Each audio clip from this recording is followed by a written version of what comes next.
ඔන්න යාළුවනේ මම දැන් ලයිට් එක ගලව ගත්තා. ඔයගොල්ලන්ට පේන ඇති මම මේ හයි මේ ලයිට් සේරම ටික හයි කරලා තිබ්බේ පරණ කේසින් එකකට. මම ගෙදර වයරින් කරන්න ගෙනාපු කේසින් එකක් ඉතුරු වුණා. ඉතින් මේ ඉතුරු වෙච්ච පොඩි කේසින් කෑල්ල මේක මම හිතන්නේ අඩියයි කාලක් වගේ තියෙනවා. මේ ඒකට තමයි මම මේ හයි කරලා දෙන මේ ලයිට් සේරම ටික. ඉතින් මේ ලයිට් එකේ තවත් පොඩි විශේෂත්වයක් තියෙනවා. මම මේ ලයිට් එක දැන් අවුරුදු එකමාරක විතර එකමාරකට වැඩි කාලයක් ඉඳන් පාවිච්චි කරන්නේ. ඉතින් අද වෙනකන් මම මේ ලයිට් එක කිසිම තැනක් පාස් කරලා නැහැ. කියන්නේ මේ ලයිට් එකේ තියෙන මේ ලයිට් එකක්වත් මේ මෙතන ඉඳන් පටන් ගත්තොත් මේ තියෙන කිසිම ලයිට් එකක් මම අද වෙනකන් පාස් කරලා නැහැ. හරි. හරි යාළුවනේ මම මේක ගැලවුවා කැලි දෙකට. ඉතින් කොටස් දෙකකට මම මේක ගැලවුවා. ඔයගොල්ලන්ට පේනවා ඇති මේකේ මේ මෙන්න මේ වයර් එකේ මේ කළු පාට තව වයර් එකකුත් ගිහින් තියෙනවා.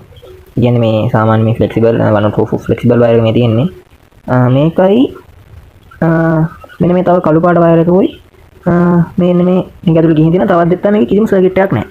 ඔයගොල්ලෝ හොඳට බැලුවොත් ඕනේ පේන ඇති මේක කිසිම සර්කිට් එකක් නැහැ. ඉතින් ඔයගොල්ලෝ බලන්නේ කොහොමද පත්තු වුනේ කියලා. ඉතින් ඒක පත්තු වෙන්න හේතුව තමයි සාමාන්‍ය ස්පීකර් එකකින් මාලාව තියෙන්නේ වොට් සාමාන්‍ය 3.5ත් 4යි ඒ වගේ අතර සාමාන්‍ය රේන්ජ් එකක් යන ස්පීකර්ස්. ඉතින් මේ ස්පීකර්ස් දෙකේට එන වෝල්ටේජ් එක තමයි මෙවෙන් පත්තු වෙන්නේ. මොකද මේ ලයිට් මම ස්ක්‍රීන් එකකට නෙමෙයි සම්බන්ධ කරලා තියෙන්නේ සමාන්තරව. ඒ කියන්නේ මේ හැම ලයිට් එකකටම වෝල්ට් 3ක් හෝ 3ට වැඩියෙන් එන්න තමයි මම මේක හදලා තියෙන්නේ. මම හරියටම බලලා නැහැ මගේ ස්පීකර්ස් දෙකේ කොහමද එන වෝට් ගණන් කියලා. ඒක හැබැයි මට තේරෙන්නේ මේ ලයිට් පත්තු වෙද්දී සාමාන්‍යයෙන් ඒකේ වෝට් උපරිම 4.5ක් වගේ මේ එළියට එනවා. අඩුම වෝට් 3ක් ඒ වගේ සාමාන්‍යයෙන් යන්නේ 3.5 ඒ වගේ යන්නේ සාමාන්‍යයෙන්. ඉතින් මේකේ කිසිම වෙන සර්කිට් එකක් නැහැ. ඉතින් පත්තු උනේ ඒ දෙන සිග්නල් එක. ඒ කියන්නේ මගේ DVD ප්ලේයර් එකෙන් ස්පීකර්ස් වලට දෙන සිග්නල් එක තමයි මේ ලයිට් වලට කරන්ට් එක විදිහට වැඩ කරේ. ඉතින් ඒක ඉතින් මම නම් කියන්නේ එහෙම දෙන්න එපා. මොකද ඒකේ පොඩි අනුතුරුදායක තත්ත්වකුත් තියෙනවා. ඒ කියන්නේ සාමාන්‍යයෙන් DVD ප්ලේයර් එකක් එහෙම නැත්නම් කුළුන්ගේ සෙටප් එකක් ඒ වගේ දෙයකට උනත් හොඳ නැහැ. එහෙම දෙයක් තියෙන. ඉතින් ඒකයි මම මේක වෙනස් කරන්නත් හේතුව. මගේ ස්පීකර්ස් වල සද්දෙත් පොඩ්ඩක් එහෙට මෙහෙට වුණා මේක දාද්දි. හැබැයි මට එච්චර තේරුණෙත් නැහැ. මම ඊතර ගණන් ගන්න ගියෙත් නැහැ. හැබැයි මට හිතුණා මේකේ මේ වලට ආපු අයිඩියා එකක් මේක මගේ පොඩි එක්ස්පෙරිමන්ට් එකක්. බලමු මේක කරලා ඉතින් මේක අනිවාර්යෙන්ම මේක සාර්ථක වෙනවා. මොකද මේ වැඩි ලස්සනට අසන නිමාවක් තියෙයි. හැබැයි අර මම කිව්ව විදිහට එහෙම කරන්න. මොකද එහෙම තියෙනවා නම් අනිවාර්යෙන් සර්කිට් එකක් එක තමයි මේ ඔයගොල්ලෝ ඕනම ලයිට් එකක් මේ වගේ තමන් හදාගත්තයක් වුණත් පිටින් ගෙනාපු ලයිට් එකක් වුණත් අනිවාර්යෙන්ම සර්කිට් එකක් තියෙන පිටින් ගන්න සාමාන්‍ය මියුසික් වලට රියැක්ට් කරන ලයිට් මේ වල. ඉතින් අපි බලමු මේක කොහොමද හැදෙන්නේ කියලා.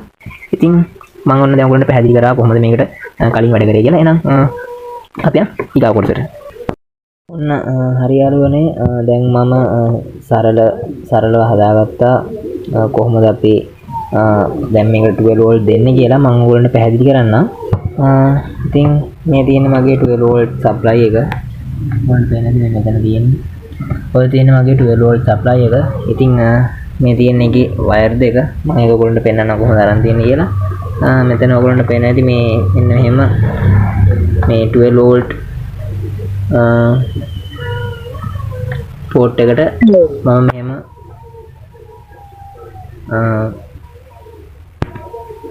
වයර් දෙකක් ගහලා තමයි ඉතින් අරන් තියෙන්නේ. ඔයගොල්ලන්ට පේනවා කියලා මම හිතනවා. පේනව නේද යාළුවනේ? ඉතින් ඔන්න ඔය විදිහට තමයි මම මෙන්න මේ වයර් දෙක අරන් තියෙන්නේ. ඉතින් මම ඔයගොල්ලන්ට පෙන්නනවා මගේ මල්ටිමීටරෙන් කොහොමද 12 වෝල්ට් සටහන් වෙන්නේ කියලා. ඔන්න මම මේ අග්‍ර දෙක තියෙනවා. හරි. ධනාකෘති තියාගමු.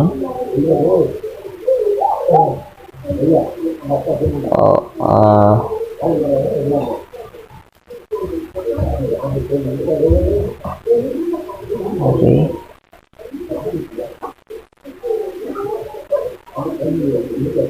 ඔන්න යාළුවනේ මම තියාගත්ත ඔයගොල්ලන්ට පේනවා ඇති.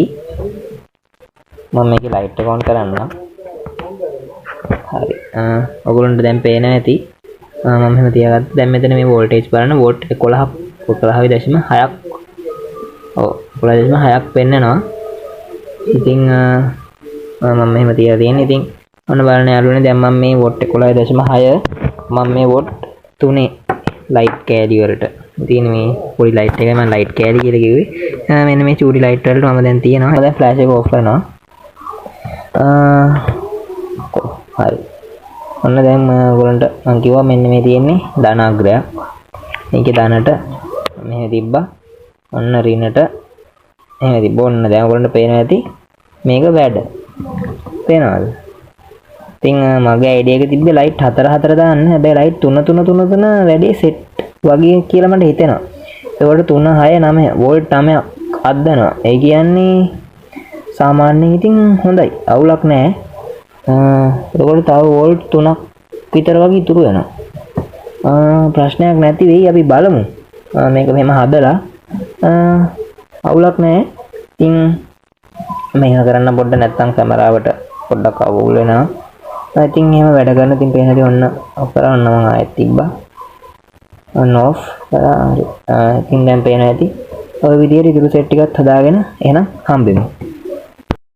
හරි යාළුවනේ ඔන්න මම දැන් මේ ටිකක් හදාගත්තා. ඒ කියන්නේ ලයිට් සෙට් එක 2 3 4 5 6 7ක්. ලයිට් සෙට් 7ක් හදාගත්තා. ඉතින් මේ හැම දැන් ඔයගොල්ලෝ පේන හැටි මේ පැත්ත තව හදන්න තියෙනවා. තාම මෙන්න මෙතන මේ ලයිට් නෑ. ඒ කියන්නේ මේ පිච්චිච්ච ලයිට් මේ තියෙන්නේ. තාම මේවත් තියෙන ලයිට් සවුත් වෙච්ච වගේක්. ඉතින් ඒවත් අයින් කරලා අලුත් ලයිට් දාලා ඉතින් වැඩේ කරන්න තියෙනවා. ඔයගොල්ලන්ට පේන හැටි මම දැන් මේක සෙට් දැන් හදාගෙන තියෙන්නේ. මෙතෙන් එනකන් ඉතින් මම ඔක්කොම ටික හදාගත්තා. ඔන්න ඔයගොල්ලන්ට පේනවා කියලා මම හිතනවා. ඉතින් ඔන්න පේන හැටි යාළුවනේ ඔක මේ වැඩ කරනවා. මේ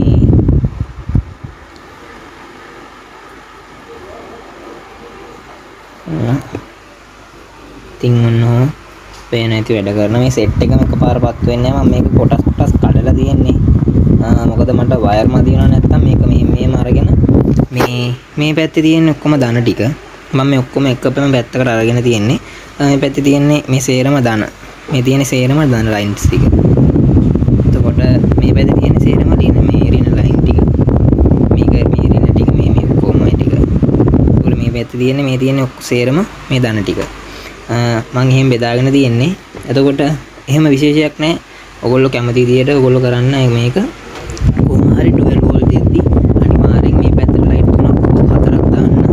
ඒතරම් මට කියන්නේ ඔයගොල්ලෝ මේ පැත්තට එහෙම මේ ලයිට් 12 වෝල්ට් දෙද්දි සාමාන්‍යයෙන් මේ වගේ චූටි LED ලයිට් එකක වෝල්ටේජ් එක 3.5ක් 3 වෝල්ට් 3ක් ඒ වගේ තමයි යන්නේ සාමාන්‍යයෙන්. ඉතින් ඒක හින්දා අනිවාර්යෙන්ම පාට මේවට දෙන්න එපා 12 වෝල්ට්. 12 වෝල්ට් දුන්න ගමන් එක්ක ලයිට් එක පුපුරනවා, එක්ක ලයිට් එක ගිනි ගන්නවා, එක්ක ලයිට් එක පිච්චෙනවා. ඔය තුනෙන් එකක් අනිවාර්යෙන්ම සිද්ධ වෙනවා. ඒක හින්දා මේ අනිවාර්යෙන්ම මේවා ශ්‍රේණිගතව සම්බන්ධ කරන්න මම දැන් ඔයගොල්ලන්ට ඩයග්‍රෑම් එක දානවා. මෙහෙම යාළුවනේ ඔය ඔයගොල්ලන්ට පේන ඩයග්‍රෑම් එකේ මම ලයිට් 3 තමයි සම්බන්ධ කරලා තියෙන්නේ. ඉතින් ඕකේ ලයිට් 3 නැතෝ ඔයගොල්ලන්ට මුලින් මම අර before after කියලා දාලා පෙන්නපු ඒ දෙකේ වෙනස තේරෙන්නේ නැති ඔයගොල්ලන්ට ඒකේ අර හොඳටම ලයිට් එළිය වැඩි වෙලා හොඳ රියැක්ෂන් පෙන්වන ලයිට් එකේ ඊටත් වඩා ඔයගොල්ලන්ට මේකේ හොඳ එළියක් හොඳ සෙන්සිටිව් ගතියක් ඒ කියන්නේ හොඳ මොනවද ඒකට කියන්නේ අපි හොඳ රියැක්ෂන් එකක් මේ ලයිට් එකෙන් ඔයගොල්ලන්ට බලා ගන්න පුළුවන්. ඔයගොල්ලෝ මේක ලයිට් 3 නැතුව ලයිට් 4 දෙන්න LED බල්බ් 4 දෙන්න කිසිම විදියකින් ලයිට් වලට ප්‍රශ්නයක් වෙන්නේ නැහැ. ඒක ටික වෙලාවක් ඒ කියන්නේ වැඩි වෙලාවක් එක දිගට පාවිච්චි කරන්නත් පුළුවන්. ඒ කියන්නේ ලයිට් එක ඔයගොල්ලන්ට ඕන පත්තු කරලා උනත් එහෙම තියන්න පුළුවන්. එහෙම දුන්නොත් හැබැයි ලයිට් 3 දුන්නොත් ටික වෙලාවක් යද්දී ලයිට් ඩිම් වෙන්න පටන් ගන්නවා, ලයිට් රත් වෙනවා, එක දේවල් වෙනවා. ඉතින් ඒකයි මම මෙහෙම කරේ. ඉතින් දැන් මම හැදුවට පස්සේ මට ඒක තේරුනේ. එතකොට යාළුවනේ දැන් ඔය ඩයග්‍රෑම් එකේ තියෙන විදිහට බලාගෙන ඒ විදිහටම ලයිට් ඔයගොල්ලෝ අමුණ ගන්න. ඉතින් කිසිම විදිහකව දණරින මාරු කරගන්න එපා. මොකද දණරින මාරු වුණොත් අනිවාර්යයෙන්ම ලයිට් වලට එක්කෝ ලයිට් පිච්චෙයි, එක්කෝ ලයිට් එක පුපුරයි, මොකක් හරි වෙයි. ඉතින් කොහොම හරි ලයිට් එක විනාශ වෙන එක වෙන්නේ. ඉතින් ඒකින්ද දණරින මාරු කරගන්න නැතුව හොඳින් ඒක කරගන්න. හරියනම් අපි ඊළඟ කොටසට යමු. මේකේ සර්කිට් එක දැන් හදමු. හරි ඕකේ. හරි යාළුවනේ මම සර්කිට් එක හදාගත්තා. මේක මේ කලින් ඉඳන් පාවිච්චි කරපු එකක්. මම කලින් පාවිච්චි කරපු සර්කිට් එක මම මේක පාස් කරන්න දුවා පාවිච්චි කරේ. ඉතින් මේක අවුලක් වෙන්නේ නැති හින්දා මම දැන් මේක පාස් කරන්න කියලා තමයි හිතාගෙන ඉන්නේ මේ ටික. අපි මේක දැන් ඔයගොල්ලන්ට පැහැදිලි නැහැනේ. ඉතින් ඒකින්ද මේ මම මේ සර්කිට් එකේ ඩයග්‍රෑම් එක ගත්තා. මම පෙන්නන්නම් කොහොමද ඔයගොල්ලන්ට මේක වයරින් කරගන්න තියෙන්නේ. ඉතින් මෙන්න මේ ඔයගොල්ලන්ට වෙනද මෙතන D313 මේ ට්‍රාන්සිස්ටර් එක. D313 ට්‍රාන්සිස්ටරෙන් තමයි මේ අපි හදන මේ ලයිට් පැනල් එකේ. මම එතකොට මේ වගේ ලයිට් එකක් මේක පාවිච්චි කරන්න පුළුවන්. ස්ට්‍රිප් ලයිට් පාවිච්චි කරන්න පුළුවන්. ඉතින් 12 වෝල්ට් වලින් වැඩ කරන මේ වගේ LED ලයිට් ඕන එකකට මේක පාවිච්චි කරන්න පුළුවන්. 12 වෝල්ට් වලින් වැඩ කරන 12 වෝල්ට් වලට වඩා නම් දෙන්නේ නැහැ නේද මේ ට්‍රාන්සිස්ටරේට සාමාන්‍ය වෝල්ට් 12ක් 13ක් ඔව් ඒ වගේ තමයි යන්නේ. මම කියන්නේ 12ක්. ඒ කියන්නේ 12ක් කිව්වත් 11.5ක් වෝට් 11ක් ඒ වගේ යන්න දෙන්න මේ ට්‍රාන්සිස්ටරේ නැත්නම් රත් වෙනවා. ඉතින් රත් වෙදී මේක පිච්චුනොත් එහෙම පාවිච්චි කරන්න වෙන්නේ නැහැ ඔයගොල්ලන්ට. ඉතින් සාමාන්‍යයෙන් මෙන්න මේ වගේ පවර් සප්ලයි එකකින් දෙන්න. මේ පවර් සප්ලයි එකක් මේ චාර්ජර් එකකින් වගේ දෙන්න. ඉතින් අපි නම් බලමු මේක ඩයග්‍රෑම් මොනවද කියලා. හරි යාළුවනේ මම අදගත්ත ඩයග්‍රෑම්. මේ තියෙන්නේ D3000 ට්‍රාන්සිස්ටරේ. මේ තියෙන්නේ පළවෙනි පින් එක. ඉතින් මෙහෙම බලුත් පේනවනේ ඔයගොල්ලන්ට. ඉතින් මේකේ ස්ක්‍රීන්ෂොට් එකක් ගහගන්න ඔයගොල්ලෝ. හරි. මේ පළවෙනි පින් එකේ ඔයගොල්ලෝ පේනවාද මෙන්න මේ පළවෙනි පින් එකෙන් යන්නේ කෙලින්ම ස්පීකර් එකේ රින අවුට්පුට්. ඒ කියන්නේ මේක රින දන්න මාරු වුණාට ප්‍රශ්නයක් නැහැ. ස්පීකර් එකට දෙන මේක සිග්නල් වයර් එකක් විතරයි. මේක සිග්නල් වයර් එකක් විතරයි. මේ වයර් දෙකම මේකයි මේ වයර් දෙකම මේ සිග්නල් වයර් විතරයි මේවා. ඉතින් පළවෙනි පින් එක මෙන්න පළවෙනි පින් එකෙන් යන වයර් එක කෙලින්ම රිනට. ඊට පස්සේ මේ ස්පීකර් එකේ රිනට. ඊට පස්සේ තුන්වෙනි පින් එකේ යන එක ඒක කෙලින්ම දාන. මේක දාන රින පොඩ්ඩක් හෙඩ මෙහෙට උනාට ඒක අවුලක් කරගන්න එපා. ඒකෙන් ප්‍රශ්නයක් නැහැ. මේක ගොඩක් වෙලාවට මෙන්න මේක මෙන්න මේ වයර් එක මේක රින දෙන්න බලන්න. දැන් සමහර ඒවා ගහලා තියෙනවා දාන රින කියලා.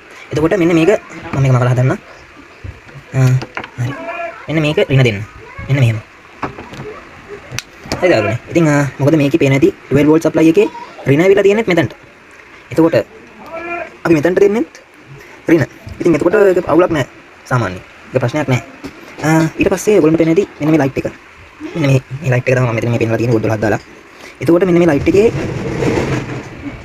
මෙන්න මේ ලයිට් එකේ රින අප්ග්‍රේඩ් රින ලයින් එක මෙන්න මේ සුදු පාට ලයින් එක. මේ සුදු පාට ලයින් එකට එන්නේ මැද පින් එක. ඊට පස්සේ මෙන්න මේ ධන එකට එන්නේ කෙලින්ම ඩිරෙක්ට් 12 වෝල්ට් සප්ලයි එකේ පවර් පැක් එකේ මොකක් හරි 12 වෝල්ට් ධන. තමයි මෙතනට එන්නේ. ඊට පස්සේ මේකට දැන් මේක වැඩ කරන්න රින එකක් තිබයි. ඉතින් ඒ රින එක තමයි මේ යන්නේ. කෙලින්ම මේක ට්‍රාන්සිස්ටරේ තුන්වෙනි පින් එකට යනවා. ඉතින් හරි යාළුවනේ ඉතින් මේ විදිහට තමයි මේකේ ඩයග්‍රෑම් එක තියෙන්නේ. ඉතින් හරිම ලේසි සරලයි. මේකේ මොනතර මොකක් හරි දෙයක් තිබ්බොත් මට කමෙන්ට් එකක් දාන්න. හරි යාළුවනේ. එහෙනම් අපි මේක ඊට ටිකක් සම්පූර්ණ කරගමු.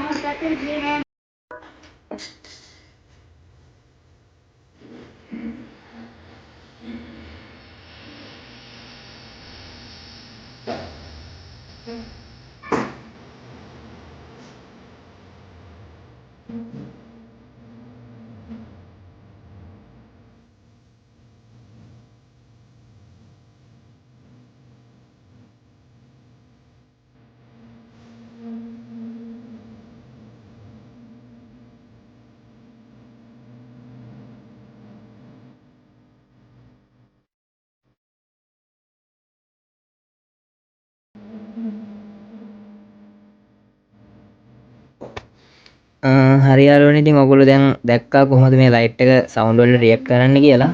ඉතින් මේක දැන් හදලා ඉවරයි. ඉතින් යාළුවනේ මේ වීඩියෝ එක ඔයගොල්ලන්ට තේරුණාද? මේ වීඩියෝ එක තේරුණේ නැද්ද? මේ වීඩියෝ එකේ තියෙන අඩුපාඩු මොනවද? ඒ දේවල් පහල කමෙන්ට් සෙක්ෂන් එකේ කමෙන්ට් එකක් දාන්න. ඉතින් යාළුවනේ අදත් මතකද කියන්න තියෙන්නේ මගේ channel එක ඔයගොල්ලන්ට සෙට් වෙනවා නම් ෆිට වෙනවා නම් ඉතින් හිතට වදිනවා නම් මතක හිටිනවා නම් මං කියලා දෙන ඒවා අනිවාර්යයෙන්ම මගේ channel එක subscribe කරන්න. ඉතින් like එකක් දාන්න, comment එකක් දාන්න. එහෙනම් තවත් දවසක අලුත් වීඩියෝ එකකින් හම්බ වෙනකන් හැමෝටම සුබ දවසක්. එහෙනම් ජය වේවා.